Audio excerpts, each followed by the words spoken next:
Hi, I'm Shelley Young, owner of the Chopping Block, and today I'm going to teach you how to make popcorn, and more specifically, the Chopping Block's famous truffle popcorn, which has a special ingredient, truffle salt, that we're going to finish it with.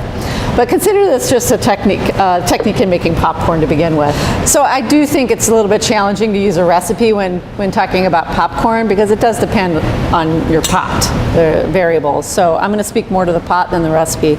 I like my Le Creuset cast iron pots, but any heavy gauge pan will work well. If you have a thin gauge pan, it'll certainly be prone to burning the popcorn. So this really helps with that. Pick your size for how much popcorn we want. We want a lot of popcorn today. What I do here is I start with grapeseed oil, but you can also use like a canola oil for this. But we're looking for just a neutral oil in the bottom of the pan. You need a good amount of oil. I guess you can use air poppers if you want to skip the fat. We're not doing that today.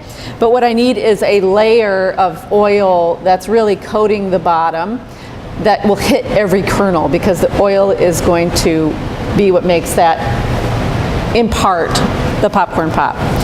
Then what we do is we're going to add our popcorn, and really to me the trick here is that it is one layer in the bottom of the pan. You don't want the kernels stacked on top of each other. That's where you end up with a lot of old maids. So it's just a solid layer across the bottom of that pan. Right now I have it on a high heat. I'm going to put the lid on top of this.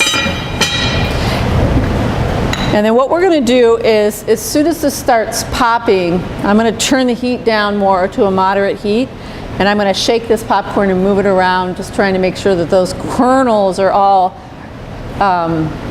hitting the bottom of the pan and achieving contact so that they all pop. The popcorn is starting to pretty rapidly pop. That's when I start shaking it. You do want to make sure that if you're going to do this with a pan, that the flame isn't so high it's licking up around the pan and you're going to burn yourself. Turn it down a bit. So the popcorn, basically I hear it stop popping. That's when I'll take the lid off. Look at that. I usually find a thin, the one layer in a pot will fill the pot. It doesn't usually overflow if you haven't put more than a layer of popcorn. And look at that. Barely any old maids in there. Now, here's one of the chopping block secret tricks. We don't usually put butter. You can put butter on this and it's delicious too, but we usually use olive oil instead of butter. It doesn't congeal, so the leftover popcorn, if you happen to have any, is still really good the next day.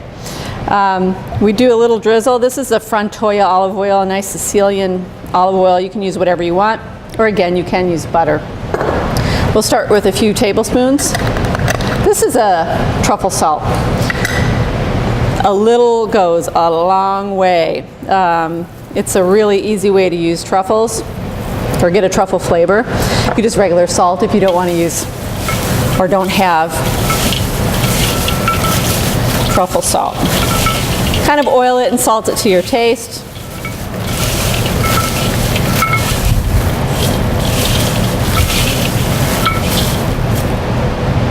And that's how you make popcorn.